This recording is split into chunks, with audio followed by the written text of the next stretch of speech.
Bom dia. Pessoal, antes de tudo, queria agradecer muito por esse convite que me foi formulado pelo Centro Acadêmico aqui da Universidade Federal de Santa Catarina, na pessoa da Maria Eduarda, que nos acompanha aqui. Queria dizer que fui muito bem recebido e muito bem tratado pelo pessoal do Centro Acadêmico, não só pela Maria Eduarda, mas também pela Tami, pela Isabela. Então, queria agradecer muito pela recepção, então, não só pela honra do convite, mas também pelo tratamento. Queria dizer que, nessa conversa que eu preparei para que nós tenhamos hoje, sobre direito do trabalho e crise, eu queria dividir aqui com vocês alguns dos mais recentes desenvolvimentos desses grupos de pesquisa que a Isabela mencionou nessa tão gentil apresentação que me fez, tá certo? Então,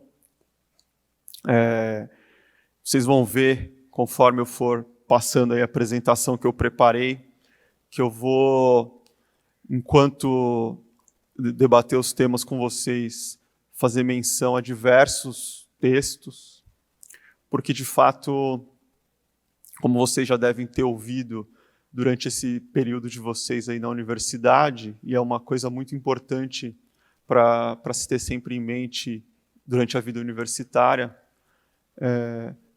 não existe universidade sem indissociabilidade entre ensino, pesquisa e extensão, tá certo? Então, a gente tem que sempre ter isso em mente na hora de desenvolver os nossos estudos. Então, eu estou aqui, de alguma maneira, numa perspectiva de ensino, fazendo uma exposição, mas sempre fundamentada em pesquisas e sempre fundamentada em experiências de extensão, como vocês vão ver aqui também ao longo dessa fala, e por isso eu vou deixar aí várias ideias de ganchos aí para quem tiver interesse nessa exposição e ter oportunidade de aprofundar as pesquisas. Tudo que eu escrevi na vida que não tem contrato de direitos autorais proibindo está disponível em PDF na internet, no meu perfil do academia.edu. Então, também, quem tiver interesse, recomendo aí que vá acessar esse perfil. Vou começar fazendo algumas observações metodológicas, e isso é importante falar disso, porque eu enxergo o direito de uma forma um pouco diferente da que vocês estão acostumados a ver no curso de direito que vocês estão fazendo até agora, tá certo? Para quem tiver a oportunidade de tomar contato aí com a minha tese de doutorado, que foi publicada com esse título, Crítica da Tecnologia dos Direitos Sociais, vão ver que, na minha concepção, não se fala sobre nenhum assunto em direito sem fazer, antes disso, uma reflexão epistemológica, né? Se a gente quer fazer ciência do direito, a gente tem que saber qual é o método que a gente vai usar para acessar esse objeto científico que é o direito, né? E o método que eu vou usar aqui com vocês é o materialismo histórico dialético, tá? Que, obviamente, se eu tivesse que falar só sobre isso em 50 minutos, seria impossível, né? Eu precisaria de alguns anos, né? Então, eu não vou nem tentar. Mas ele está sumariado, digamos assim, nesse texto que eu deixei a referência aí para vocês, o Método da Economia Política, que foi escrito pelo Marx.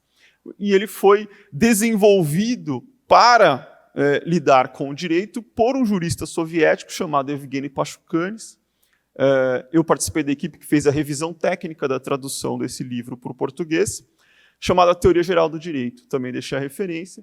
Eu desenvolvi bastante esse tema na minha tese de doutorado, também deixei a referência. Eu sou um dos tradutores da obra Legalização da Classe Operária, que é a obra que pega toda essa discussão e aplica especificamente ao direito do trabalho, que é a obra desse autor francês, Bernard Edelman, chamada Legalização da Classe Operária, que eu também repercuti na minha tese de doutorado. Então, obviamente não vou entrar nas minúcias disso, porque não dá tempo, mas a observação metodológica que eu queria fazer aqui com vocês em torno disso é a seguinte. O materialismo histórico dialético, ele supera duas características que nós estamos acostumados a lidar quando a gente faz ciência numa perspectiva tradicional, positivista. Né? Primeira, essa assimilação da ciência social, né? Direito a uma ciência social, pelas características de uma ciência natural. Então, o materialismo histórico dialético vai romper com essa ideia de fazer uma descrição fria e neutra de uma realidade externa a um sujeito. E a segunda característica com a qual ele rompe é o que se chama, no contexto do materialismo histórico dialético, de individualismo metodológico, que é a ideia de começar a elaboração científica com o indivíduo como se o indivíduo fosse o pressuposto, e não como se o indivíduo fosse o resultado, que é o que ele é. O Marx chama isso de Robinsonada, porque isso talvez seja muito mais explícito na economia do que é no direito. Né? Ele chama isso de Robinsonada em referência àquela história antiga do Robinson Crusoe, né? Aquele náufrago isolado numa ilha. Mas que, na história do Defoe, era um náufrago isolado numa ilha que veio da Inglaterra do século XIX, ou seja, ele chega sozinho na ilha, mas ele sabe contar, ele sabe, tem a tecnologia da Inglaterra da época, ou seja, né, ele não começa do nada. E a economia, hoje, ela funciona dessa maneira, né? Ela tenta construir toda uma teoria econômica a partir de um indivíduo racional, maximizador, etc. e tal. O direito, de alguma maneira, faz a mesma coisa. Né? Nossos cursos de direito no Brasil, eles são profundamente kantianos.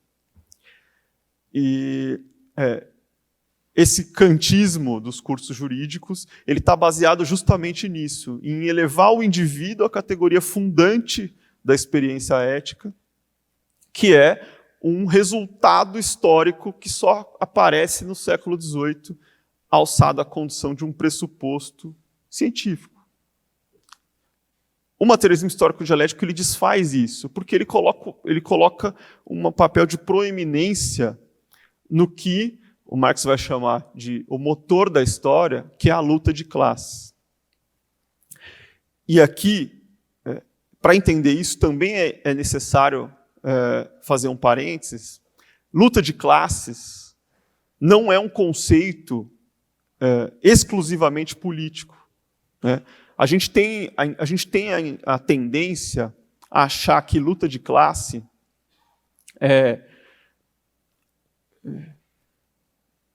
o povo na rua, manifestações, etc. e tal. É também, óbvio, né? Mas não é só isso, e isso é uma minúscula parte do que é luta de classe. Tá? Luta de classe é também um conceito teórico e está ligada a essa ideia de que a categoria fundante da epistemologia não é o indivíduo, mas é a classe. Então, existe um outro filósofo francês chamado Louis Althusser, que foi professor do Edelman na França, que ele faz uma alegoria interessante para a gente entender isso, que é a do jogo de futebol. A gente tende a entender a luta de classe como se fosse um jogo de futebol. Então fica uma classe de um lado, uma classe do outro, o juiz apita, eles começam a se degladiar. Né? Como se a constituição das classes e a sua luta fossem processos separados. Ele diz, não, a constituição das classes e a luta de classes são um processo só. Então, o que constitui as classes enquanto tal? Depende do modo de produção. no modo de produção capitalista, que é o que a gente vive hoje, o que constitui as classes é o processo de assalariamento de mão de obra. É você ser ou não proprietário de meio de produção e, não sendo, vender a sua força de trabalho por meio de um contrato de trabalho para alguém que tem meios de produção. Tá certo? Então, é nesse momento em que você se constitui enquanto classe proprietária ou enquanto classe trabalhadora. E qual a conclusão que você tira disso? Que assalariar a mão de obra de alguém e, consequentemente, extrair daí mais-valia, lucro, é luta de classe. É o dado fundamental da luta de classe.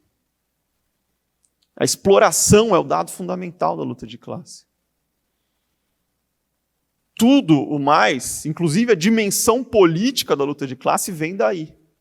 Então, você não entende direito do trabalho se você não entender que luta de classe é um conceito teórico fundamental e que a dimensão política da luta de classe é uma pequeníssima parte disso. Então, essas são as observações metodológicas que vocês precisam ter em mente para a gente conseguir fazer essa leitura que a gente vai fazer sobre direito do trabalho e crise. Então, a gente vai começar pensando um pouco sobre o que a gente tem que entender por crise. Eu disse para vocês que essa minha fala inicial vai se basear em 2 achados de pesquisa recentes. Também deixei a referência aí para vocês. O primeiro deles esses 2 artigos foram publicados numa revista chamada Direito e Praxis, ligada ao FRJ, revista Extrato Qualis A1. O primeiro deles chamado O Mundo do Trabalho e a Crise Estrutural do Capital. Então, a primeira questão é o que a gente tem que entender por crise. Quando a gente fala em crise, o que a gente tem que entender por crise? Essa pergunta, claro, ela incomoda todo mundo, né? Porque ela habita aí as nossas vidas cotidianamente, a gente ouve essa palavra o tempo inteiro, mas ela passou a me incomodar particularmente em razão de uma atividade de extensão que eu coordenei durante alguns anos lá na Universidade de São Paulo, em que nós acompanhávamos processos de greve de trabalhadores nas montadoras de automóveis no ABC Paulista. Depois eu vou voltar um pouco a essa experiência, alguns detalhes dessa experiência, mas me chamava muita atenção quando a gente ia conversar com as direções sindicais e mesmo com os representantes das empresas, que todas essas empresas estavam sempre em crise. Então, era uma coisa impressionante. O país e as empresas estavam sempre em crise. E esse conceito ele sempre pairava no ar, né? Crise. O que é, afinal, essa crise? Numa perspectiva de economia política. Eu fui querer entender crise na economia política. Tá?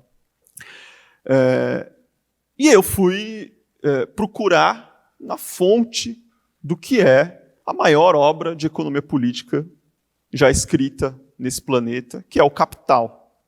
Tá? E é difícil fazer isso, porque você não vai abrir o Capital e Marx vai escrever lá crise, não tem. Inclusive, existe um debate imenso sobre se Marx tem ou não tem uma teoria das crises. Parênteses, na minha opinião, que é um debate completamente descolado da realidade, porque é óbvio que tem, né? Basta ler o Capital para ver, mas os economistas ficam se degladiando em torno disso porque ele não foi lá e escreveu crise, isso e aquilo. Né? Mas, conforme você lê a obra, você vai captando o tratamento que ele dá a partir das características que ele atribui às crises. Né?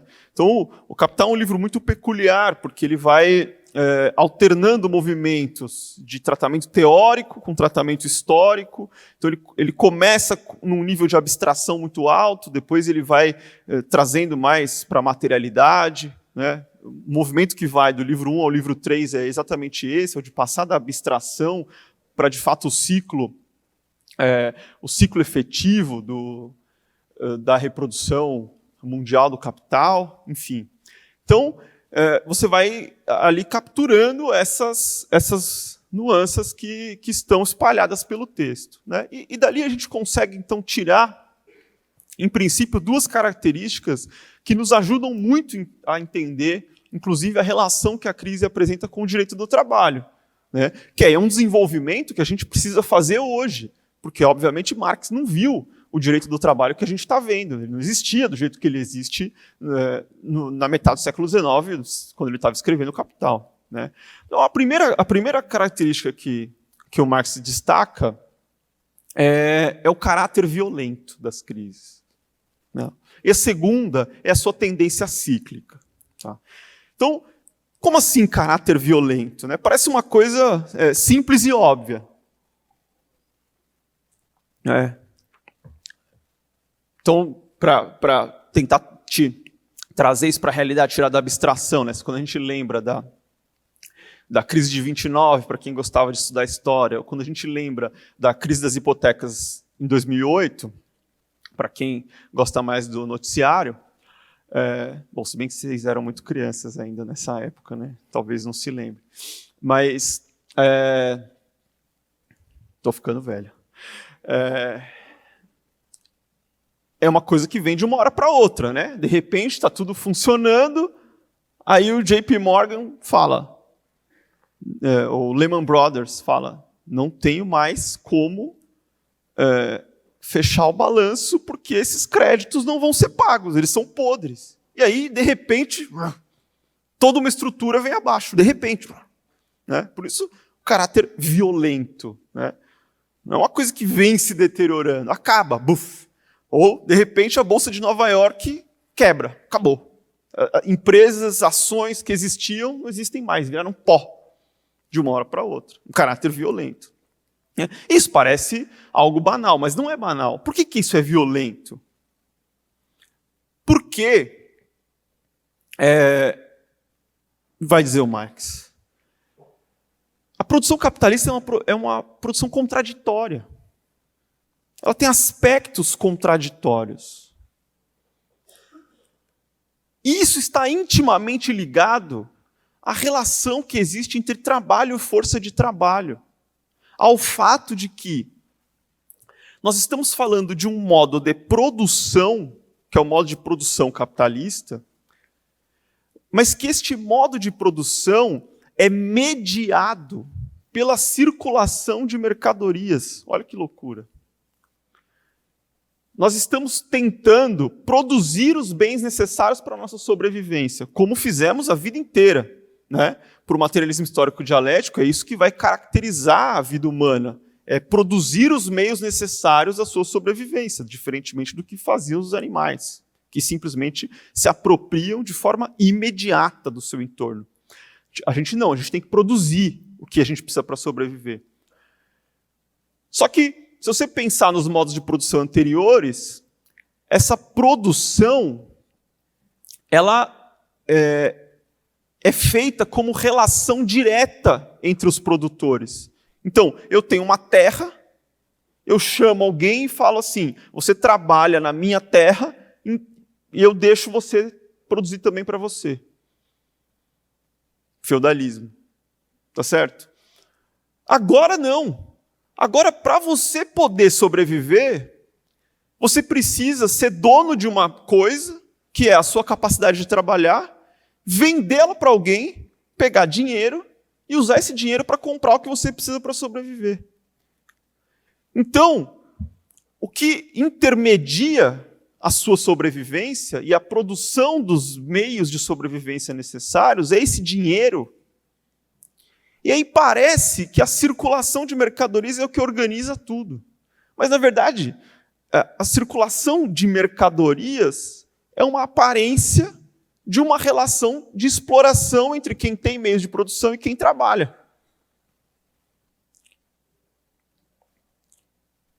Esse é o principal aspecto contraditório do modo de produção capitalista. Né? Mas desses derivam vários. Né? A contradição entre valor e valor de uso, outra das principais. Né? O fato de que nesse processo de mediação do dinheiro com relação à venda da força de trabalho, parece que todo o trabalho é pago, quando na verdade não é. Enfim. Então, quando existe uma aparência de autonomia externa entre esses aspectos contraditórios, a crise impõe a unidade desses aspectos de forma violenta.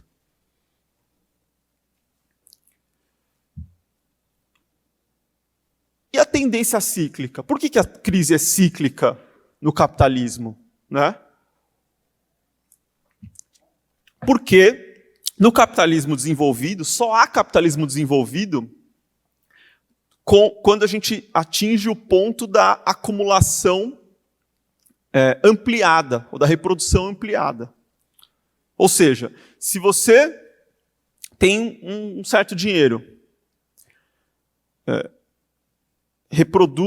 compra meios de produção, aplica esse dinheiro, faz algum lucro, consome o lucro e reaplica o dinheiro original, isso chama reprodução simples, isso não é capitalismo. Capitalismo é reprodução ampliada. O ciclo de reprodução ampliada é o que tem a crise como tendência imanente. A reprodução simples, não. Por isso a crise tem tendência cíclica, porque ela é imanente ao capitalismo, porque ela impõe a unidade contraditória a unidade desses aspectos contraditórios de forma violenta. Então, desenvolvendo um pouco mais essa unidade desses aspectos contraditórios que eu mencionava, vejam que o comércio, então, ele tem um papel muito importante na crise, porque é ele que promove o descolamento que existe entre produção e realização do valor. Então, olha só, você tem ali, no aspecto produtivo, a aquisição de força de trabalho, produção de valor e a criação do valor adicional. Né? Então, se eu sou dono de uma montadora de automóveis, eu vou comprar peças de automóveis, vou comprar força de trabalho e vou produzir automóveis. Esses automóveis vão incorporar mais valor do que as peças e a força de trabalho. Só que para eu realizar este valor adicional que eu produzi, eu preciso vender esses automóveis. Né? Então, para mim, vai parecer que eu já tenho valor adicional. Só que esse valor adicional não está realizado. Ele só vai ser realizado no futuro. Enquanto isso, eu vou continuar produzindo automóveis. Num belo dia, a concessionária de automóveis vai chegar para mim e vai dizer, olha, para de produzir automóveis, ninguém está comprando automóveis. O pátio aqui está lotado. Se você continuar me mandando automóveis, não tem onde colocar.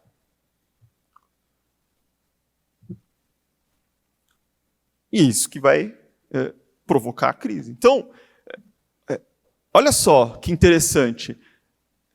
Isso me autoriza a dizer que toda crise é uma crise de superprodução de mercadorias. Mas a sua manifestação fenomênica, na aparência, no epifenômeno, ela é muito multifacetada. Porque o descolamento que o comércio promove entre a produção do valor e a realização do valor insere uma cadeia imensa de acontecimentos aí nesse meio do caminho.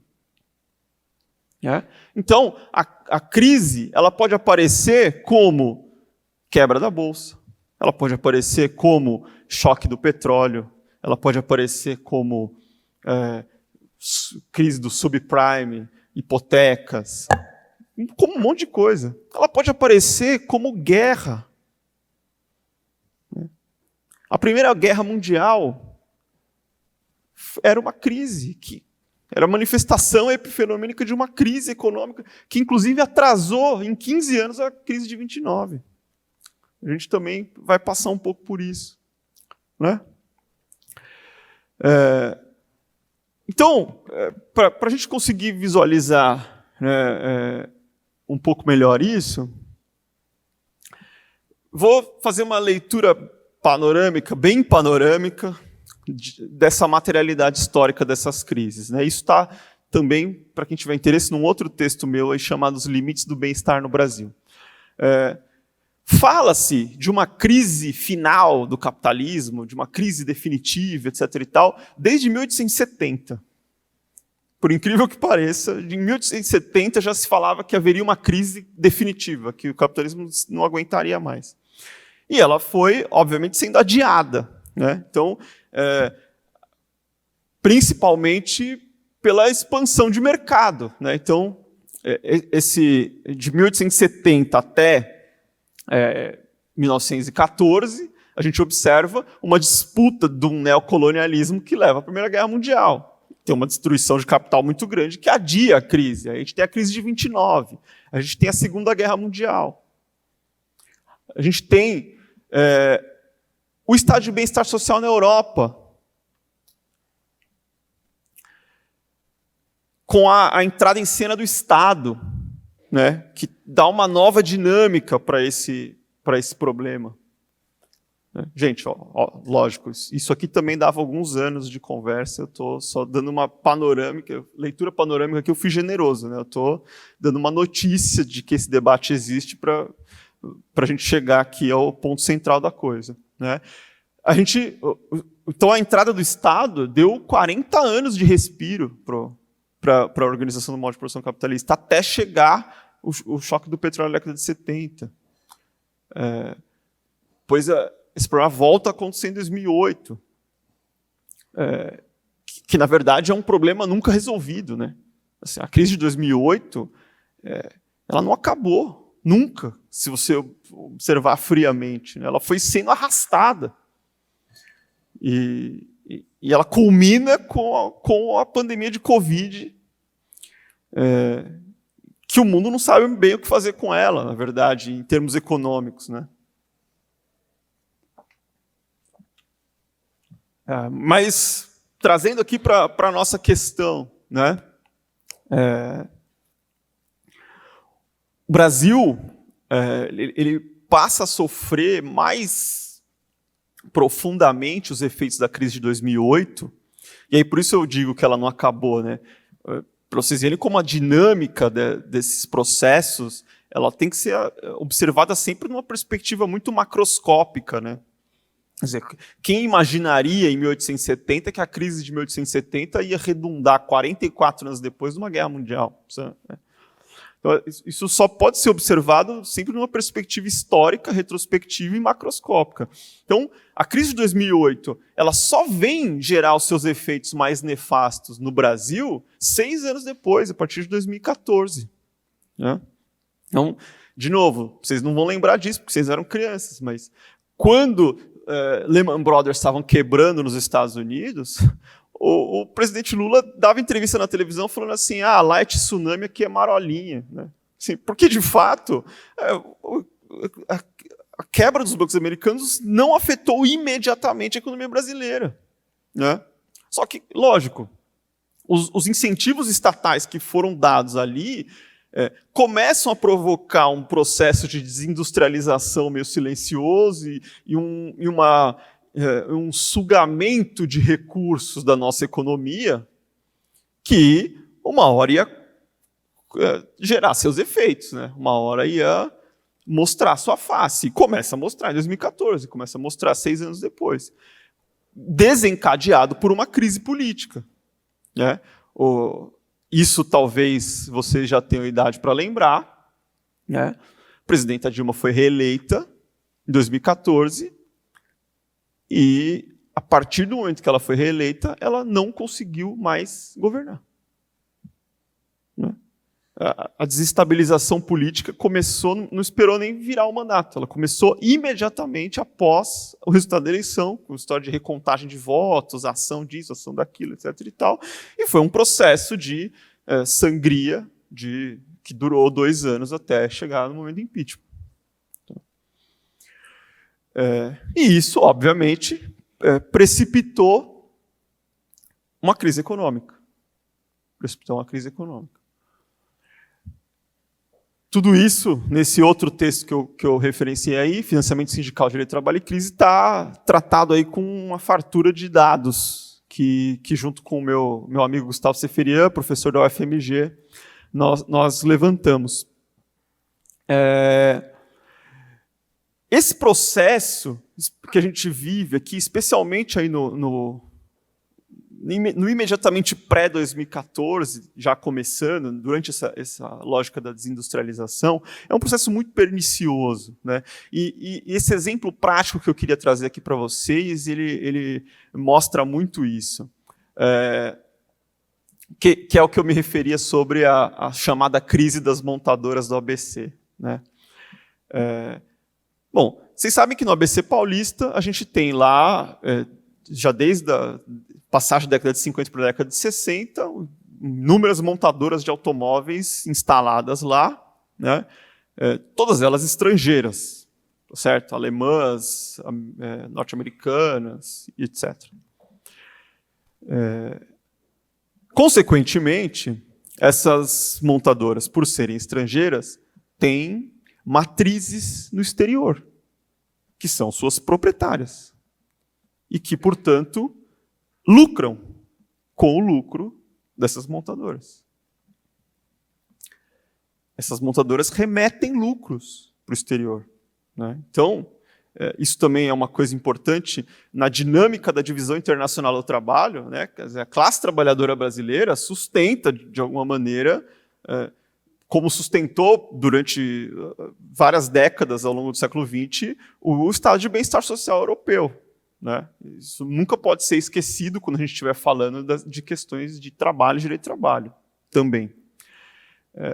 Nesse caso específico, as montadoras alegaram crise e ia iniciar um processo de dispensa em massa. O que fez o Estado brasileiro por meio da presidenta Dilma? Falou, o Estado brasileiro vai patrocinar uma política de manutenção de emprego e renda para a classe trabalhadora brasileira. Como? Reduzindo o imposto sobre produtos industrializados, incidente sobre a produção de automóveis, em troca da manutenção dos empregos desses trabalhadores. Tá certo? Então vejam só. Quem é o Estado brasileiro? Né? Somos nós, tá certo? Né? Que somos classe trabalhadora. Né? Sei lá, eu pelo menos sou assalariado. Né? Ganho salário para dar aula, não sou proprietário de capital, não exploro mão de obra de ninguém. Pago os meus tributos, né? Então o Estado brasileiro também sou eu. Né? Inclusive, como a nossa carga tributária é bem regressiva, todo assalariado paga bem mais tributo do que quem é proprietário de meio de produção. Então, por meio da nossa representante eleita, nós escolhemos que um bom uso para o nosso dinheiro público era patrocinar a manutenção dos nossos próprios empregos. Bom, é uma boa ideia, eu acho mesmo. Concordo. Né? Eu mesmo até nem estava ameaçado, porque meu emprego, na verdade, é público, eu sou estável, mas em solidariedade de classe, eu acho que aquele que podia ser dispensado, era legal que ele não fosse. Então, gostei dessa ideia. Reduziu o IPI. Essas empresas que estavam em crise tiveram uma redução de carga tributária agora memória me traiu, mas foram 24,7, acho, uma coisa assim, 20 e poucos bilhões de IPI não foram recolhidos durante um período de 1 ano e meio, mais ou menos. Então, essa foi a quantidade de dinheiro que o Estado brasileiro renunciou, deixou de receber, para investir na manutenção do emprego, tá certo? Ele gastou 24 bilhões, porque ao deixar de receber, teve que gastar, teve que tirar dinheiro de outro lugar para fazer frente aos seus custos. 24 bilhões para investir em empregos para brasileiros residentes na região do ABC que trabalhavam naquelas montadoras. Encerrada a política de redução do IPI, o que fizeram as montadoras? A crise continua. Precisaremos fazer dispensa em massa. Como o prazo de manutenção do emprego estava atrelado ao prazo de redução do IPI, acabou o prazo, não temos mais obrigação de manter os empregos serão dispensados. Então, na montadora que nós acompanhávamos, no projeto de extensão que eu coordenava, e eu vou falar o nome porque eu acho que é importante, General Motors do Brasil, em São Caetano do Sul, 800 trabalhadores foram dispensados. Sem negociação coletiva, que à época a jurisprudência do TST exigia para dispensa em massa. Sob a complacência do sindicato, que na época tinha relações estranhas com a direção da empresa. 800 dispensas. Semanas depois do fim do prazo da redução do IPI. Bom, nós estávamos acompanhando aquele processo, tentamos dar o apoio possível ali para os trabalhadores, etc. e tal, e depois, obviamente, fomos transformar isso em produção acadêmica, né? Enfim, levantar dados, produzir artigos, etc. e tal. E nesse processo, descobrimos que a remessa de lucros para o exterior das montadoras, do conjunto das montadoras do ABC, tinha sido de 22, não sei quantos bilhões de reais no mesmo período. Ou seja, a crise não era crise. A crise que estava acontecendo ali não era uma crise do Brasil, não era uma crise das montadoras, era a crise do subprime que o Estado brasileiro foi chamado a financiar. Ou seja, nós. Então, nós pagamos para o governo americano salvar o Lehman Brothers. No fundo, né? Porque se o Estado, que somos nós, paga para manter o emprego que não é mantido e a empresa que deixa de pagar o IPI remete esse dinheiro para o exterior como lucro, via um mecanismo de direito do trabalho, né? sob a alegação de uma suposta crise. Né? Então, vamos chegar no ponto culminante aqui da nossa conversa,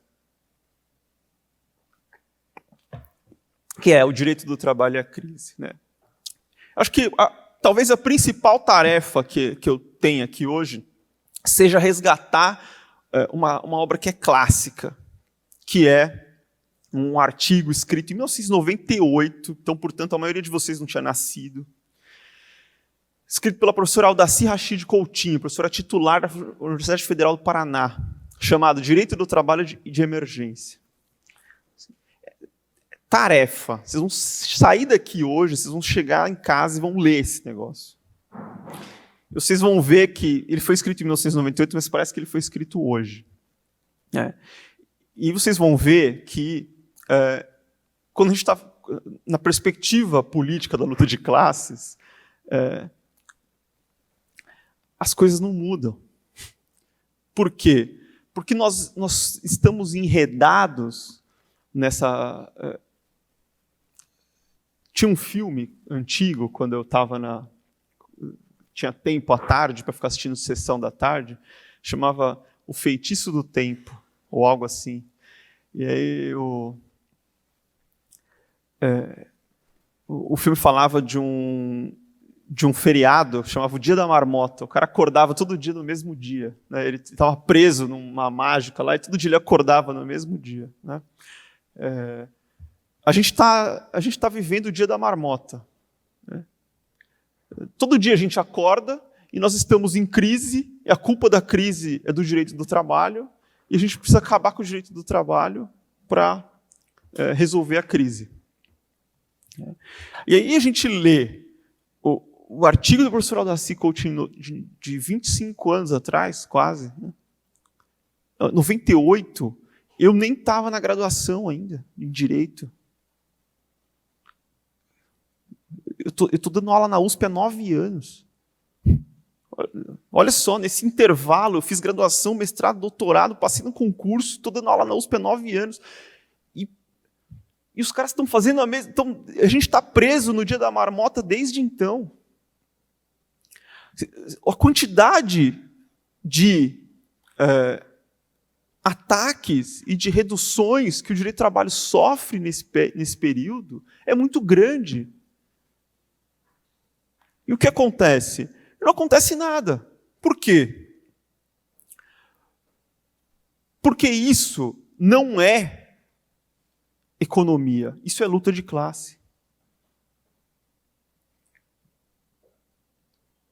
Porque quem faz esse tipo de proposição, quem escreve um documento como a ponte para o futuro, sabe que tirar direito do trabalho não resolve crise alguma. Porque tira dinheiro de circulação da economia. Se você chega no primeiro dia de um curso de graduação em economia, você vai ouvir um professor contando uma historinha sobre circulação monetária. No primeiro dia. Do viajante que chega na cidade. Vou até contar, porque essa história é boa. O viajante chega na cidade, chega no hotel e fala assim, eu queria um quarto, quanto custa? O cara fala, R$100. Aí ele dá os R$100 e fala assim, não, vou olhar o quarto, se eu gostar eu fico, senão eu vou embora. Tá bom. Aí ele pega os R$100, o dono do hotel, e vai pagar o fornecedor, a lavanderia, por exemplo, que lava o lençol do hotel. Aí o cara da lavanderia vai pagar o cara que vende o sabão. Aí o cara que vende o sabão vai pagar o atacadista, que vai pagar a fábrica de sabão. E assim sucessivamente, até que alguém que tinha se hospedado no hotel paga o cara do hotel. Nesse momento, o viajante sai e fala, não gostei do quarto, a cama é dura, eu vou embora. Pega os R$100 dele e vai embora. Moral da história. Todas as dívidas da cidade foram pagas, mas ninguém gastou nada, na verdade, né? Só com a circulação monetária. O que é óbvio, porque a economia precisa de dinheiro girando. E se o trabalhador não tem renda, ele não compra, e o comércio não vende, a indústria não produz, e assim sucessivamente. Os dados sobre isso são assustadores. Assustadores. Para vocês terem uma ideia, eu nem vou entrar nisso, porque senão a gente fica até... Mas para vocês terem uma ideia, um benefício social, como Bolsa Família, por exemplo, é até difícil de acreditar, mas ele dá lucro para o orçamento do Estado. Cada R$1 que você gasta em Bolsa Família, no final da cadeia, ele gerou R$1,20 em arrecadação tributária. Por quê? A pessoa que recebe Bolsa Família, o que ela faz com aquilo? Ela vai imediatamente no comércio local e compra. Imediatamente. E o comércio local compra no atacadista, que compra e assim sucessivamente. Cada uma dessas coisas gera arrecadação tributária. A hora que acaba esse ciclo de circulação monetária, isso gerou 20% mais arrecadação do que o dinheiro que foi originalmente pago para aquela pessoa. Então, Quando alguém escreve um documento como Ponte para o Futuro, por exemplo, que redunda na Lei 3.467, 2 anos depois, para dizer que a salvação do Brasil é acabar com o CLT, acabar com o direito de trabalho, etc. e tal, sabe-se que isso só vai afundar o Brasil numa crise econômica muito maior. Mas imagina o que isso não vai gerar de remessa de lucros para o exterior. Né? Imagina o que isso não vai deixar as matrizes dos patrocinadores de campanha felizes. Né? Então, é luta de classe. O que está em jogo ali é uma outra coisa completamente diferente do interesse na organização do direito do trabalho e da economia. Assim como você vai pressionar o governo para reduzir um tributo que depois vai virar uma remessa de lucro. Então, quando a gente vai relacionar a crise com o direito do trabalho, né, então, você precisa pensar qual crise de qual direito do trabalho. Né? Porque o direito do trabalho está em crise, mas ele só está em crise porque colocaram ele em crise. Fabricaram uma crise do direito do trabalho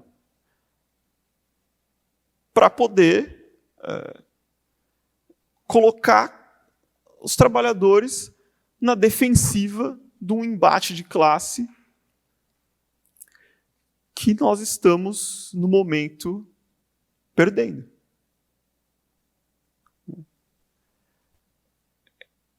Vejam que eu sou um professor de uma faculdade de Direito, pesquisador.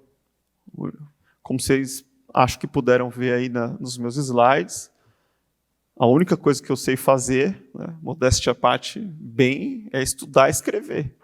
Né? Assim, se eu subir num carro de som, acho que eu não serei muito popular. Não sei liderar multidões. Então, da minha perspectiva, eu estou tentando aqui produzir conhecimento à disposição da classe trabalhadora para que a gente consiga sair dessa defensiva e mudar o panorama da luta de classe. E a classe trabalhadora precisa se reorganizar. Precisa se reorganizar. Porque o momento em que nós estamos é um momento em que está cada vez mais evidente para a sociedade que nós, 5 anos depois, né, quase 5 anos depois, que nós temos uma lei que fez um monte de promessas que não foram cumpridas, que seriam de impossível cumprimento, porque elas estavam baseadas numa premissa falsa. Isso ficou evidenciado. Né? O texto que eu estou mencionando ali para vocês, Financiamento Sindical, Direito de Trabalho e Crise, traz dados sobre isso, e eu sugiro que vocês acessem. Isso está evidenciado, essas promessas não foram cumpridas, elas não poderiam ser cumpridas, porque a premissa era falsa. E nós estamos no momento para cobrar compromissos de reversão disso. A hora é agora. Né? Nós precisamos imediatamente nos livrar desse ataque à classe trabalhadora e sair dessa defensiva e entrar numa perspectiva de avanço, de melhoria das condições de vida, para que seja possível pensar numa perspectiva de transformação, de emancipação da vida da classe trabalhadora. Então, obrigado pela atenção e vamos prosseguir aqui na nossa conversa aí no restante da manhã. Obrigado.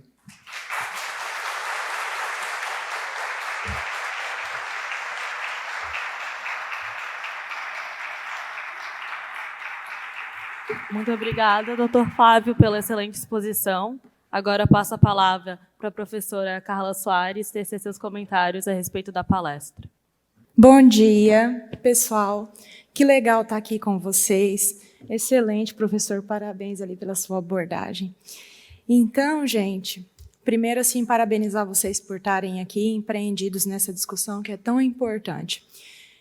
Nós, operadores do direito, que atuamos na área do direito do trabalho, da previdência, que estamos preocupados com as relações produtivas, normalmente a gente se preocupa muito mais numa perspectiva emocional e prática com os nossos estudantes, nessa relação de como compreender o direito do trabalho, como interpretar esse direito do trabalho, tendo em vista os marcos protetivos dessa legislação social, que é de proteger o setor produtivo brasileiro, que é a base da nossa sociedade, para a gente poder cumprir o nosso objetivo, que é interpretar o direito do trabalho nos conflitos e poder solucionar esses conflitos, quando não é possível antever e impedi-los. Então, eu trabalho ali na Unisul, aqui bem pertinho no centro, com o processo do trabalho e direito previdenciário e processo também previdenciário, preocupada com acidentes de trabalho e doença ocupacional. E nessa perspectiva, eu separei alguns pontos da fala ali do professor que tem muito a ver com o meu projeto de tese que eu estou desenvolvendo no programa de pós-graduação em Sociologia e Ciência Política ali da UFSC. Eu estou preocupada com o problema da financiarização dos direitos do trabalho e da justiça do trabalho, bem na perspectiva do que o seu amigo Seferian estuda. Tem um texto muito bom dele que eu separei aqui para recomendar para vocês, em que essas questões que o professor trouxe vão ficar muito claras. Então, eu separei alguns pontinhos, só para a gente pensar e dialogar, a partir de questões ali que foram mais centrais que o professor colocou. E aí, então, primeiro eu vou falar dessa questão da crise, do que é essa crise, qual é o conceito de crise que o professor trouxe ali e que eu acho que a gente pode pensar numa perspectiva do sistema financiarizado do capitalismo, que já está aí bem intenso no Brasil do final dos anos 70 para cá. E aí, para isso, eu vou falar um pouquinho do Michel Louvi, que é um sociólogo que está preocupado com o problema das raízes financeiras da crise de civilização. Aí, depois, eu vou falar um pouquinho na perspectiva do François Chesnais, que é um sociólogo francês que está preocupado com o conceito de financiarização dos direitos humanos e dos direitos do trabalho. E aí, depois, eu vou falar um pouquinho desse reducionismo, dessa retirada de direitos, que a Lei 13.467 de 2017 empreendeu efetivamente destacar alguns dispositivos que eu quero discutir com o professor, porque eu, inclusive, aprendi com o Seferian, e aí eu acho válido a gente trazer o debate dele para cá.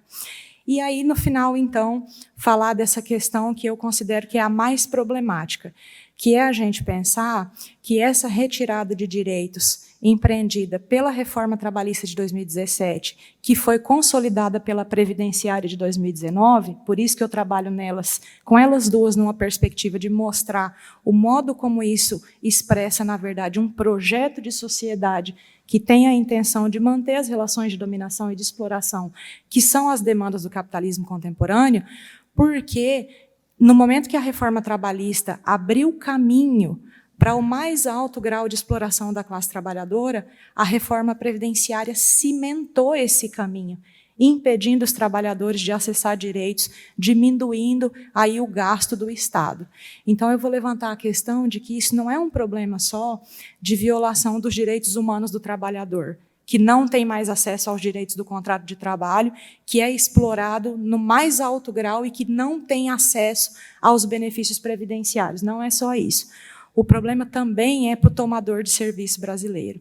As contribuições previdenciárias, a arrecadação tributária que eles fazem em razão do Estado é altíssima, e isso se torna um problema, um entrave para o nosso desenvolvimento econômico.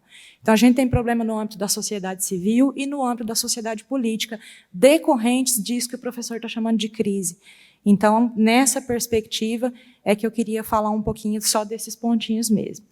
Então, com relação à crise, o Michel Louvi, ele vai naquele livro Crise Ecológica, Crise de Capitalismo e Crise de Civilização, mostrar que no final da década de 70, o capitalismo já não dava conta de manter o sistema de exploração sem que isso culminasse com tremendas revoltas e com questões que levaram as classes trabalhadoras no mundo inteiro a se rebelarem e a tentar derrubar o Estado. Com isso, o capitalismo, a saída para essa crise cíclica que o professor falou e encontrou, foi uma fase mais avançada do seu modo de exploração, que é a fase financiarizada, em que não só a mercadoria primária é o objeto de circulação nas empresas, de produção e obtenção de lucro, mas o próprio dinheiro se torna mercadoria. É a extração do mais valor do valor. Os juros se tornam a mercadoria principal, e não mais o arroz, o feijão, o café, a educação, a saúde e tal. Então, nesses processos financiarizados, os canais financeiros, eles ganham destaque. E aí os bancos vão ocupar um papel central, os fundos de pensão vão ocupar um papel central, e especialmente as bolsas de valores. Então, no Brasil, hoje, a gente tem uma situação específica em que as grandes empresas estão mais preocupadas em conseguir ingressar na Bolsa de Valores para abrir o capital, para poder financiarizar e capitalizar e ganhar muito mais dinheiro com a venda do dinheiro do que com a própria mercadoria. Nesse contexto, o papel do nosso Estado neoliberal capitalista brasileiro, ele, na perspectiva do que a Leda Maria Paulani vai falar para nós naquele livrinho chamado Brasil Delivery, e que a professora Virgínia Fontes, da UFRJ, vai falar para nós sobre financiarização dos direitos no Brasil, o Estado brasileiro ele fica reduzido ao papel de garantir o funcionamento do mercado. E, para isso, ele usa o direito como um instrumento de garantia desse funcionamento. É mais ou menos nessa perspectiva que eu estudo. E aí, o que acontece em 2017, já com aquilo que eu costumo chamar de golpe, em 2016? Acontece uma reestruturação dos direitos garantidos na legislação social do trabalho, na CLT fundamentalmente, que vão possibilitar que o empregador possa explorar o trabalhador sem as garantias do contrato. Aí, nesse sentido, o 421A da CLT foi aquele que permitiu que, na relação de emprego, não haja os direitos do contrato de trabalho, ou seja, a contratação autônoma do trabalhador, sem que sejam ali presentes, sejam reconhecidos os direitos do contrato de trabalho. E aí, nessa perspectiva, a gente teve a abertura do espaço para as terceirizações trabalhistas, que eu penso que são assim, o mais grave nessa perspectiva das empresas. E aí, eu estou falando de empresas porque a gente está olhando a iniciativa privada, mas se nós levarmos isso para o serviço público, os processos não são diferentes. Também há financiarização dos processos, das relações de trabalho nas instituições públicas. Mas no campo da iniciativa privada, as terceirizações é que tornaram mais possível que os trabalhadores cada vez mais entregassem a sua mão de obra e os empregadores pagassem cada vez menos por isso. Então, é algo que foi permitido pela reforma de 2017 e que foi consolidado pela reforma previdenciária de 2019, no momento em que diversos dispositivos da nossa Constituição foram alterados no sentido de excluir o autônomo, o contribuinte individual, o avulso, que é o terceirizado, que é aquele que não tem contrato de trabalho, que presta serviço em conta própria ou para uma ou mais empresas. A reforma excluiu eles do acesso ao recebimento de benefícios por acidente de trabalho e doenças ocupacionais, que eles também sofrem. O autônomo sofre acidente de trabalho, o advogado sofre acidente de trabalho, o contador sofre, o avulso sofre. O rapaz que entrega lanche no iFood, o Uber, eles desenvolvem doenças ocupacionais. Só que o parágrafo 18, aliás, o parágrafo 2º do artigo 18 da Lei 8.203 de 91, exclui eles do recebimento ao benefício acidentário. Então, só com base nesses dois exemplos, esse dispositivo da CLT que eu mencionei para vocês, que abriu a possibilidade da contratação desses autônomos, desses avulsos, desses contribuintes individuais pelas empresas, substituindo ali os direitos do contrato de trabalho. E esse que eu estou destacando da legislação previdenciária, só para vocês verem o modo como uma complementa a outra, numa perspectiva de manter os processos práticos de trabalho numa perspectiva financiarizada, para que as empresas possam, então, destinar a maior parte do seu capital para os canais financeiros, para o investimento no comércio do dinheiro.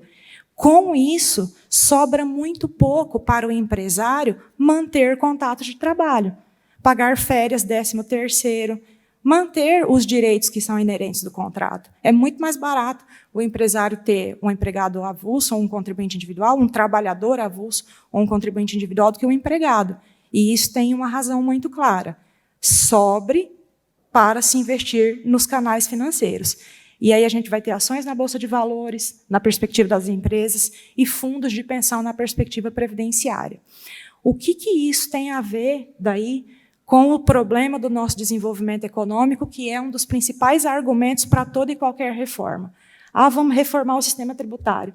Discussão que está aí. Vamos reformar a Previdência. Todo governo que vem quer reformar a Previdência, e aí o trabalho, a legislação trabalhista está nessa pauta que o professor falou, de que parece que o problema é a legislação trabalhista e que ela tem que ser totalmente reformulada para impedir uma crise.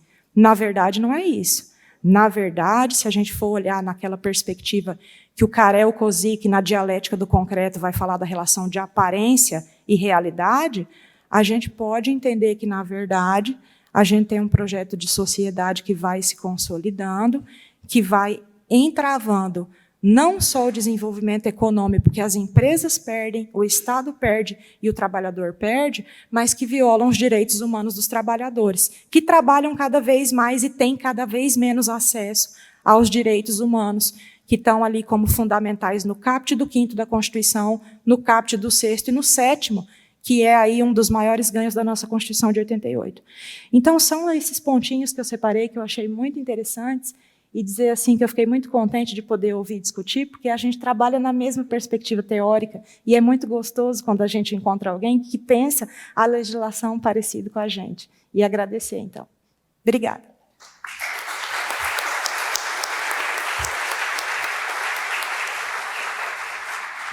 Muito obrigada, professora Carla, pelos comentários. Passo a palavra agora para o doutor Felipe Falcão, para tecer também seus comentários. Boa tarde, bom dia a todas, bom dia a todos. Bom, a abordagem que eu vou fazer aqui com vocês, ela vai ser um pouquinho mais de cunho prático do que teórico, até porque eu não tenho a formação acadêmica dos meus colegas aqui, sobretudo o professor Flávio, e não tenho essa pretensão também de fazer esse resgate histórico e teórico do direito do trabalho.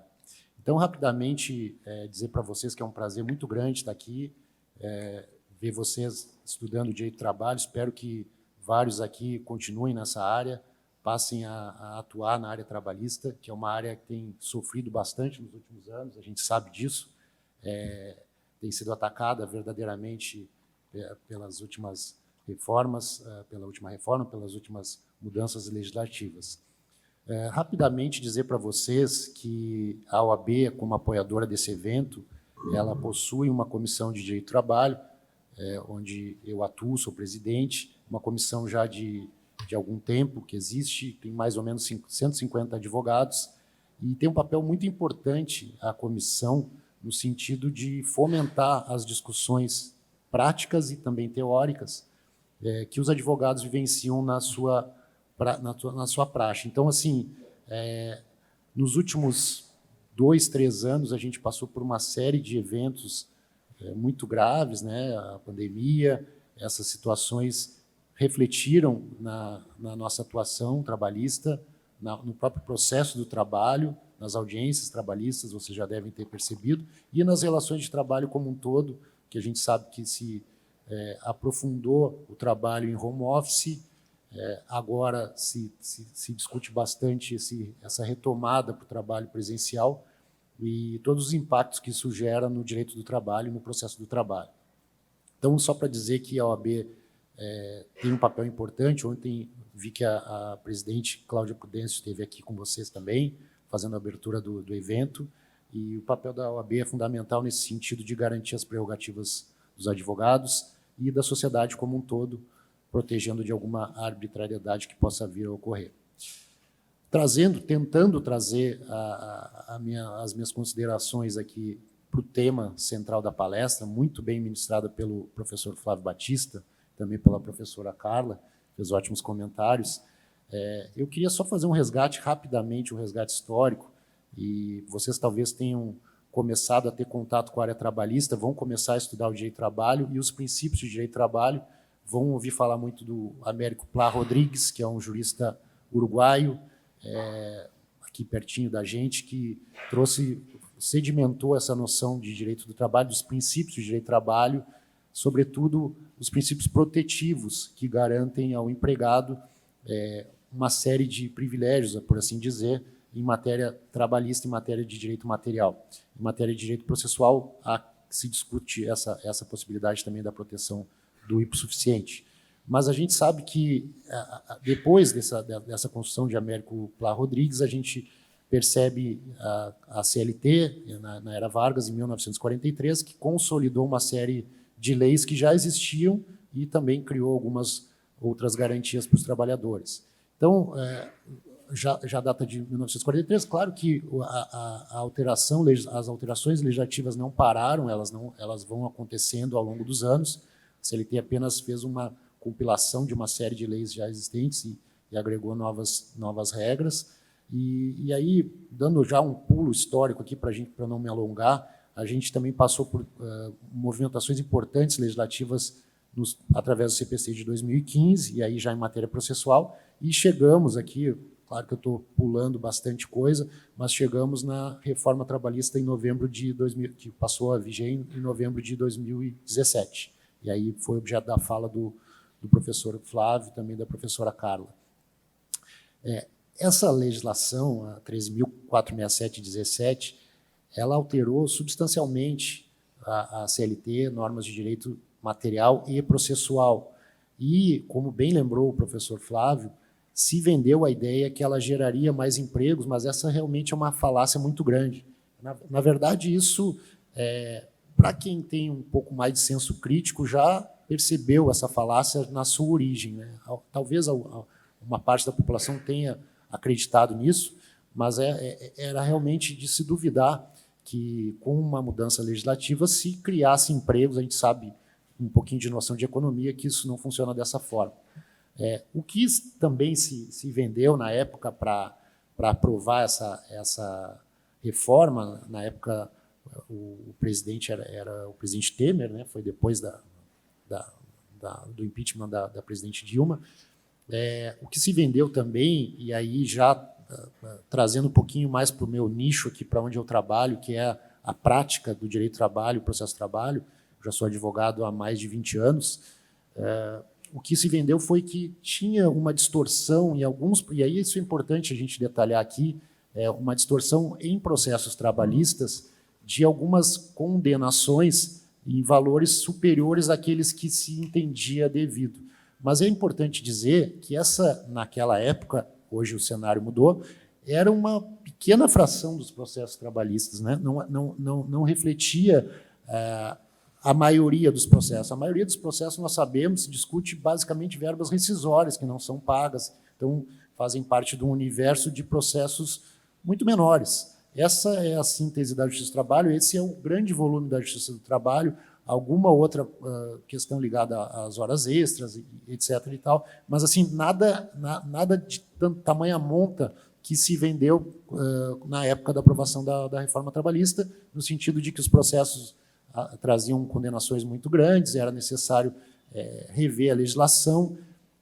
O empresariado também participou dessa movimentação. Na época, se tinha um cenário político muito delicado e, de certa forma, isso contribuiu para a aprovação dessa lei, que passou a alterar a legislação trabalhista de uma forma muito grande, sem um debate que todos cobravam. Isso acho que, de certa forma, é consenso nos operadores do direito. Não se discutiu a reforma com a profundidade que era necessária e passou essa alteração gigante na legislação trabalhista, enfraquecendo, sobretudo, a atividade sindical. A gente sabe que o custeio da atividade sindical foi afetado. Por exemplo, a gente tinha necessidade, antes da reforma, de se homologar as rescisões, né, dos trabalhadores, e isso trazia o trabalhador para o sindicato, para que o dirigente sindical, o responsável pelo setor de rescisões, pudesse examinar aquela relação de trabalho, verificar não só a rescisão em si, mas prestar uma assistência verdadeira para o trabalhador. e de certa forma, orientá-lo. Já existiam também alguns advogados trabalhando em conjunto com o sindicato e possibilitando, então, uma participação mais efetiva do sindicato nesse controle das ilegalidades e abusividades que poderiam acontecer, e isso já gerava, às vezes, uma ação trabalhista em decorrência desse atendimento, vamos dizer assim, do sindicato. Com a falta das homologações no sindicato, a gente percebe que não há mais essa movimentação dos trabalhadores no sindicato, de certa forma, algumas situações que antes eram percebidas nesse ato da homologação deixaram de ser. Existem outras questões também ligadas ao sindicato, que a gente sabe que as atividades diminuíram depois da reforma, se ampliou a possibilidade de negociação direta e uma série de matérias, eu não vou cansar vocês aqui, mas, por exemplo, o banco de horas, que é um tema muito sensível, que são as horas extras do trabalhador, que deixam de ser pagas para serem compensadas num período de tempo maior do que normalmente se previa, e isso pode ser negociado diretamente do trabalhador com o empregador. E, de certa forma, isso pode gerar, claro, um prejuízo ao trabalhador na medida que ele não vai ter o controle da legalidade desse banco de horas como se tinha na época em que o sindicato participava, ainda participa, mas participava exclusivamente desse tipo de negociação. A minha área de atuação, particularmente, até não é essa, mas eu, como trazendo um pensamento mais crítico para a reforma trabalhista, a gente não consegue deixar de fazer esse tipo de comentário para que vocês percebam a mudança que a gente está passando, que já passou, na verdade, já vão 5 anos aí da reforma, praticamente, em relação a essas alterações legislativas. Então, eu queria dizer para vocês que, passado esse período da reforma, a gente sabe que tem projetos de revogação da reforma, tem um projeto do Paulo Paim que quer revogar do início ao fim a reforma trabalhista. A gente sabe que isso é difícil politicamente de ser aprovado, mas é um começo, né? A gente deve ter outros projetos, confesso que eu não tenho conhecimento, só li esse do Paulo Paim, mas, assim, de alteração, de construção, algumas matérias acabam desaguando no judiciário. Recentemente, houve uma decisão importante do STF em relação à questão dos honorários de sucumbência, que o trabalhador antes não pagava e depois da reforma passou a pagar. Se criou uma métrica de não pagamento para aqueles que são beneficiários da assistência judiciária gratuita, que é a grande maioria dos reclamantes, né, dos empregados que postulam alguma coisa na Justiça do Trabalho. Esse tema, inclusive, ontem mesmo saiu uma nota aqui no TRT de Santa Catarina que vai discutir essa matéria, no sentido de que se a mera... Eu estou entrando num ponto mais específico, mas me perdoem que é a força do hábito, mas se a declaração do trabalhador já é prova suficiente para ir para a suficiência, isso é muito importante, porque na medida em que for declarado que é prova suficiente, uma série de vantagens se abre para o reclamante, para o trabalhador que está na Justiça do Trabalho, como, por exemplo, não pagar custas, não pagar honorários periciais, não pagar o advogado da empresa quando for sucumbente. Então, essa transformação está acontecendo muito rápido. A OAB está prestando essa assistência dentro de todo esse período conturbado que vivemos. A pandemia também nos trouxe severas mudanças no processo de trabalho. A gente percebeu que os juízes estão legislando em matéria que não deveriam legislar. A gente sabe que alguma coisa... Os magistrados têm essa possibilidade de procedimento e não de processo, mas com a pandemia os juízes estavam determinando como que seria a audiência telepresencial, se era obrigatória, não era, e isso a advocacia aqui catarinense teve um papel importantíssimo na representação dos colegas que, por exemplo, não se sentiam seguros para fazer imediatamente uma audiência telepresencial. A gente criou uma central de apoio nesse sentido, e são transformações muito importantes que a gente tem percebido. Agora, gente, o momento é de retomada. Fico muito feliz aqui em ver esse auditório com vocês, a gente participando novamente de atividades presenciais. É um momento de retomada das atividades presenciais. O trabalho mudou. Hoje o trabalho ele era em home office ainda. Eu estava lendo antes algumas pesquisas mostrando que essa tendência de home office, de trabalho remoto, de trabalho híbrido, ela veio para ficar, mesmo passada a pandemia. Essa é uma tendência que a gente vai perceber nas relações de trabalho, de emprego.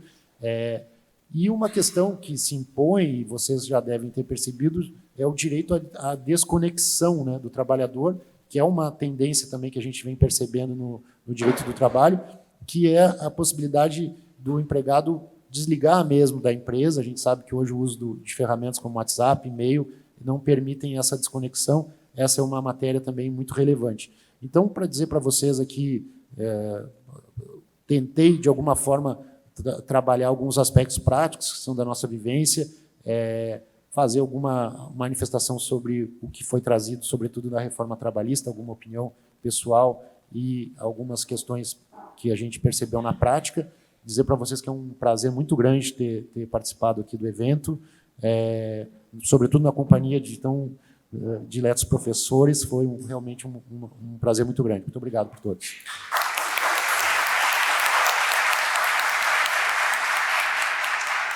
Muito obrigada pelas colocações. Agora a gente abre para as perguntas. Então, acho que a gente pode organizar 2 blocos de 3 perguntas. Então, se alguém quiser se manifestar, pode levantar a mão e a gente vai até vocês com o microfone.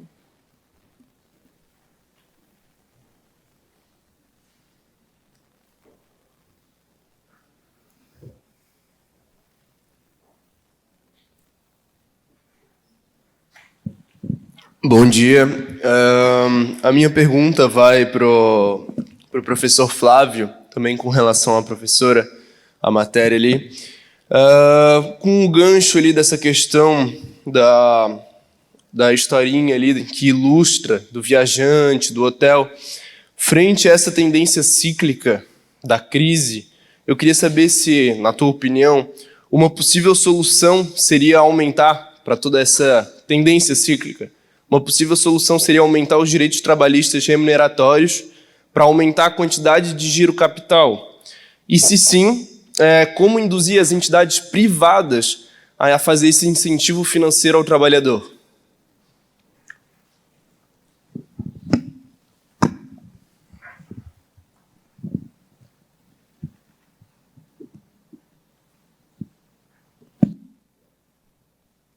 Acho que o professor pode ir respondendo, então. Depois a gente abre de novo, se tiver mais. Bom, desculpa, como você chama? Lorenzo. Lorenzo, muito boa a sua pergunta. Antes de tudo, eu queria dizer que, quando a gente fala em solução,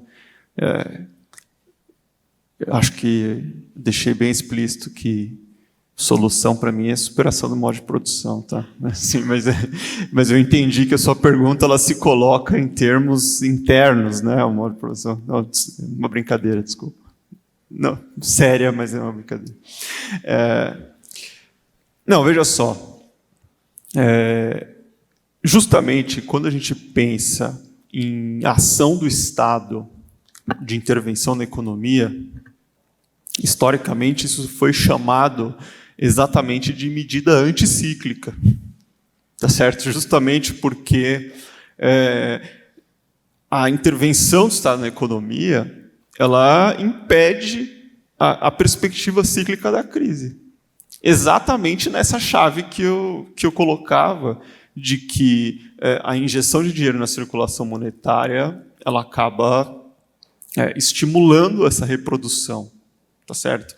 Então, se você recupera lá os textos do Capital, você vai ver que o Marx, já naquela época, ele dizia o seguinte, que os ciclos de crise eles tinham uma duração média de 10 anos e que a tendência era que essa duração diminuísse. Olha só, ele falava isso na década de 1870. Isso foi uma tendência que se reverteu, tá certo, historicamente. E se reverteu por quê? Porque tem um dado novo na história, que é justamente a ação do Estado. Né? Veja que a gente ficou com um período de talvez mais de 40 anos no centro do capitalismo sem crise, o que é uma coisa que não acontecia desde o início do século XIX. Né? Justamente nessa perspectiva. Agora, já que só tinha sua pergunta e gerou esse interesse, acho que é interessante a gente trazer até mais dados sobre essa questão, Porque quando a gente fala, né, eu achei interessante você falar, né, dos direitos trabalhistas remuneratórios, né? Porque o que a gente tem aqui é um descompasso que há entre a perspectiva que a gente tem do direito, que é uma perspectiva individualizada, e a perspectiva da economia política, especialmente de matriz marxista, que é uma perspectiva coletivizada, uma perspectiva de classe. Então, se você pega o conceito de salário, a única ciência social onde salário é um conceito individual é o direito, né? Se você vai falar em economia, é massa salarial, não faz nem sentido falar em salário numa perspectiva individual, é média, é massa, tá certo? E por que isso? Porque acho que esse talvez seja o equívoco mais comum que eu vejo nos estudantes que começam a estudar direito sob uma perspectiva de materialismo histórico dialético. A pessoa lê o livro 1 do Capital e começa a procurar mais-valia no contrato individual de trabalho. E não tem, né? Por quê? A mais-valia é extraída de uma classe pela outra. Só que você só vai entender isso na hora que você lê o livro 1, 2, 3, e, dependendo de como você leu, voltar para o 1. Né? Se você não estiver lendo com muita atenção, você tem que fazer a volta. Então, olha só. As classes em luta usam isso. Né? Uma classe extrai mais-valia da outra. E os trabalhadores vão competir entre si pela sua fatia do salário, que é o montante total pago, e os proprietários vão competir entre si pela sua fatia do montante extraído. Então, por isso que tem concorrência, por isso que tem exército de reserva, por isso que, se você faz reforma trabalhista, não vai toda a classe trabalhadora para a rua. Por quê? Porque tem trabalhador que é precarizado, não tem CLT, ele fala, isso não tem nada a ver comigo. Por isso que luta de classe não é só política, como eu dizia. Porque tem um dono da vendinha da esquina, que é classe trabalhadora, que tem um empregado. Então ele fala, não, Deus me livre, é bom que acabe a CLT, embora ele seja classe trabalhadora. Você percebe que loucura? Politicamente existe esse descasamento. Então, esse descasamento, ele tem uma consequência que é a seguinte. Para que o sistema continue se desenvolvendo, você tem um pressuposto. Qual é? Precisa ter uma transferência de um montante de recursos da classe proprietária para a classe trabalhadora que garanta que essa classe trabalhadora se reproduza.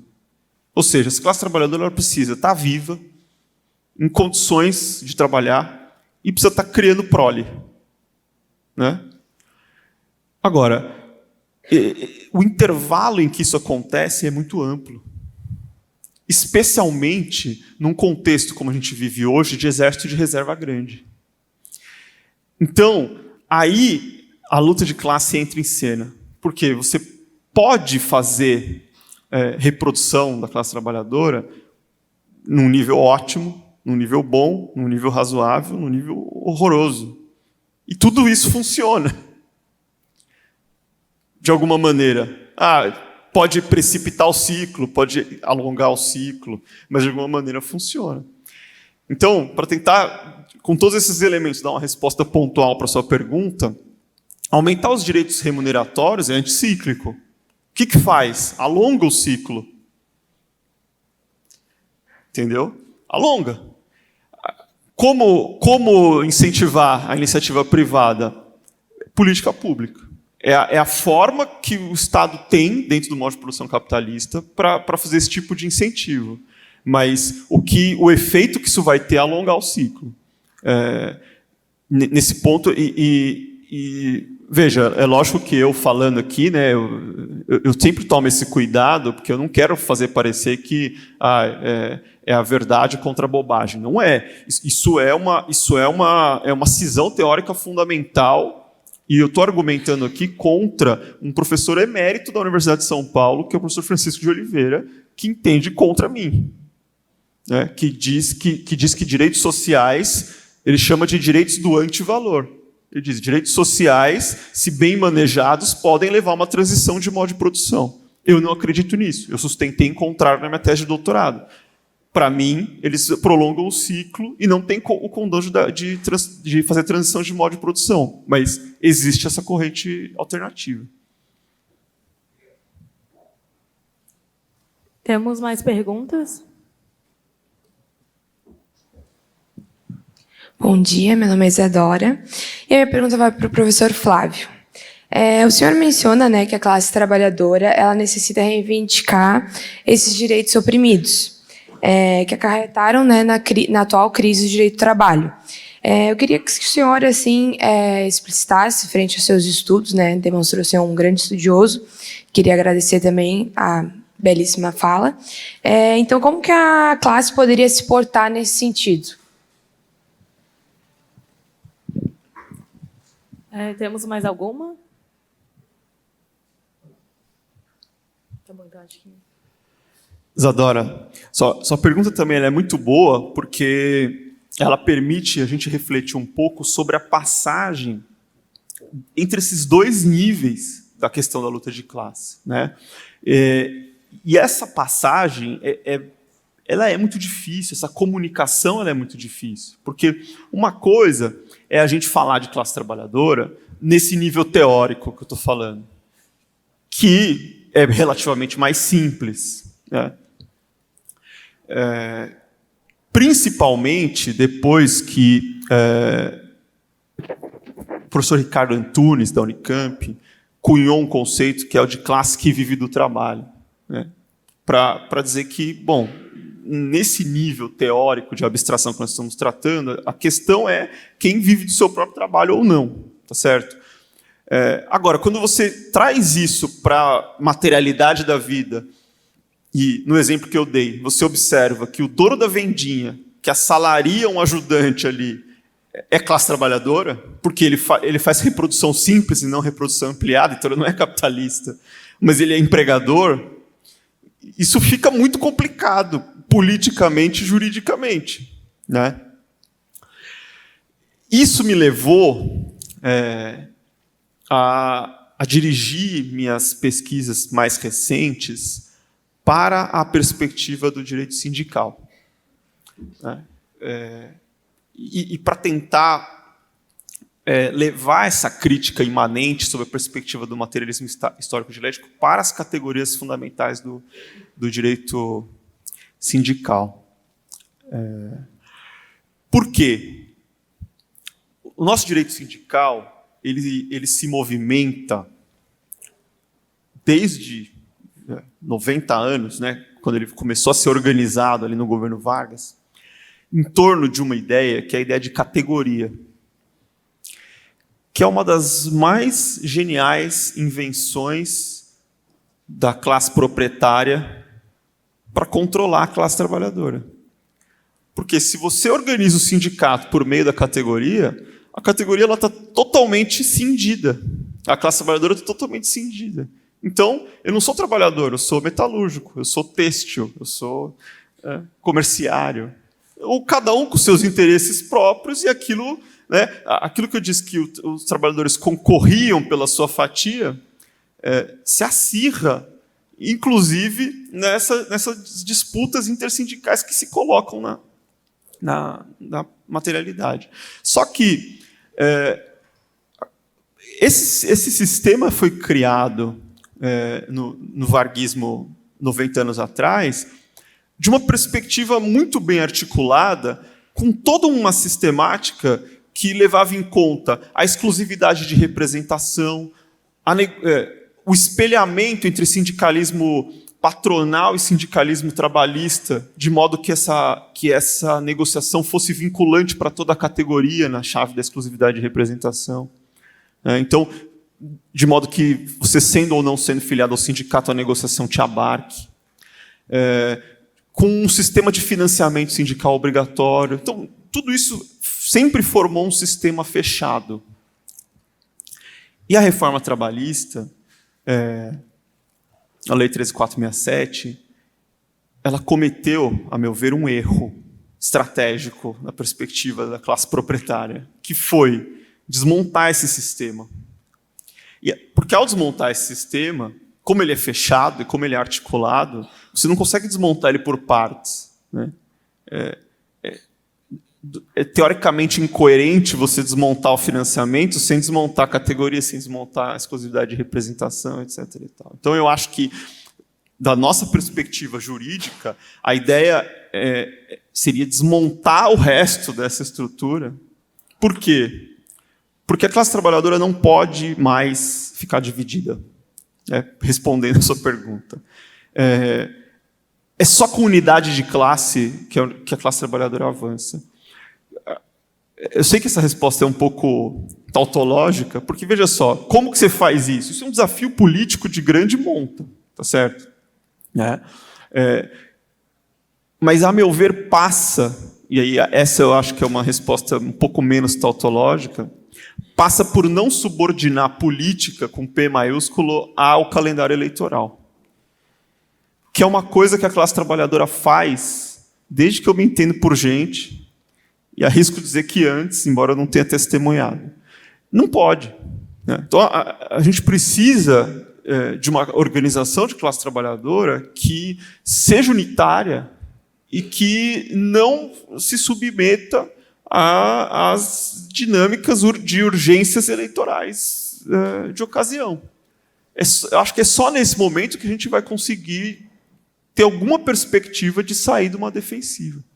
Mas qual a contribuição que o direito pode dar nisso, na minha ótica? Direito Sindical Crítico, o último livro que eu organizei junto com o meu colega de universidade, professor Marcos Orioni.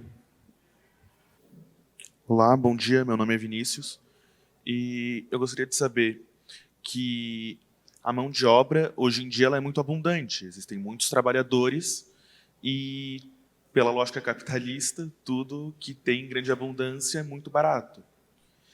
E, tirando todas as questões éticas e morais, dá para dizer que o trabalhador é facilmente substituível. Como uma política pública, qual política pública poderia fazer o dono de uma grande empresa repensar essa substituibilidade do trabalhador? Vinícius, nós estamos vivendo hoje, eu escrevi um pouco sobre isso naquele texto Os Limites do Bem-Estar no Brasil, mas nós estamos vivendo hoje uma situação que, se você observa da perspectiva da organização do Estado, o que a gente tem de diferente entre o Estado social e o Estado neoliberal, então na passagem entre essa organização do Estado entre as décadas de 40 e 70 e o Estado pós-79, vamos colocar assim, especialmente nos países centrais do capitalismo, é justamente a forma como se gere a miséria, né? O principal autor que trata disso é um francês chamado Loïc Wacquin. O Loïc Wacquin ele fez um estudo que é muito interessante, mas justamente pelo interesse é muito assustador, assim, porque ele faz uma articulação entre teoria e dados que é muito chocante, assim. Recomendo ler só se tiver muito estômago. Ele faz um estudo sobre os Estados Unidos e ele mostra como o desmonte do Estado social norte-americano ele corresponde ao avanço do Estado penal. E aí ele mostra como esses dois processos eles são paralelos porque eles se destinam ao mesmo público e com o mesmo recurso, a mesma quantidade de recursos, né? Tanto que o livro dele chama Punir os Pobres, a nova gestão da miséria nos Estados Unidos da América. E aí, olha só, no fundo,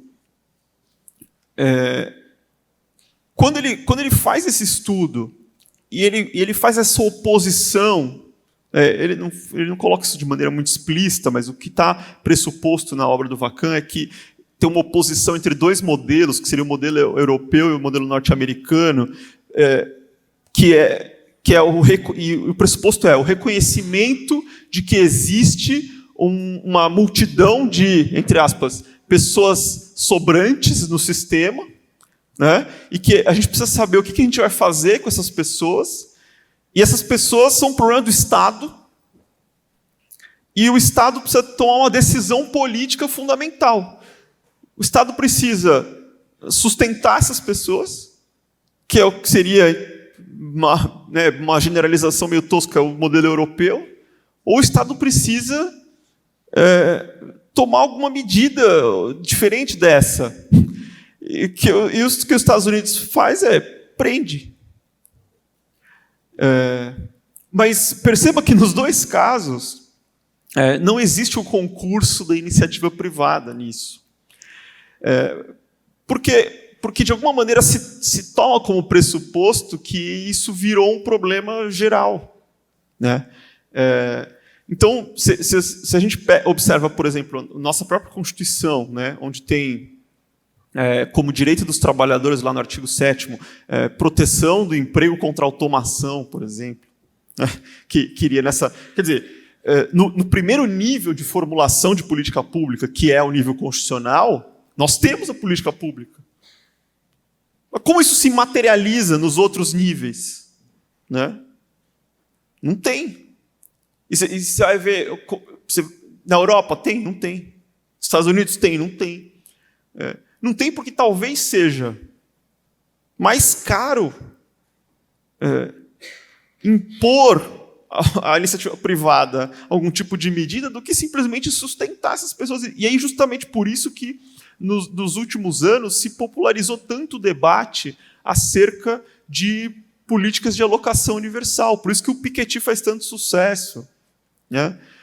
Porque, de fato, essa parece ser a medida mais prática e mais lógica do Estado, e especialmente porque todas as vezes que se tentou fazer alguma coisa um pouco diferente disso, você esbarra em barreiras éticas que são tão complicadas que esbarram na raia do bizarro. Né? Toda vez que o Estado tenta fazer as chamadas políticas de work fair, learn fair, né? Ou seja, eu faço políticas focalizadas de assistência e de distribuição de renda, mas vinculadas a algum tipo de contrapartida, você chega em situações absurdas. Então, quando eu estava fazendo as pesquisas, por exemplo, para fazer minha tese de doutorado, eu me deparei com um programa de seguro-desemprego na Alemanha, em que os participantes eram obrigados a participar de treinamentos simulados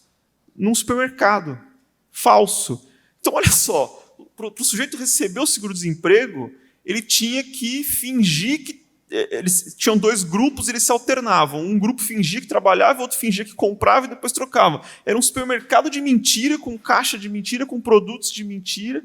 E aí um ia lá, enchia o carrinho de embalagens de plástico falsas, passava no caixa, punha na sacola, aí depois devolvia tudo para o lugar. Aí trocava. Aí eu, que era o consumidor, ia para o caixa e trocava, supostamente para treinar a pessoa para ser caixa de supermercado, num supermercado em que ela nunca ia trabalhar, porque não tinha aquele emprego, percebe?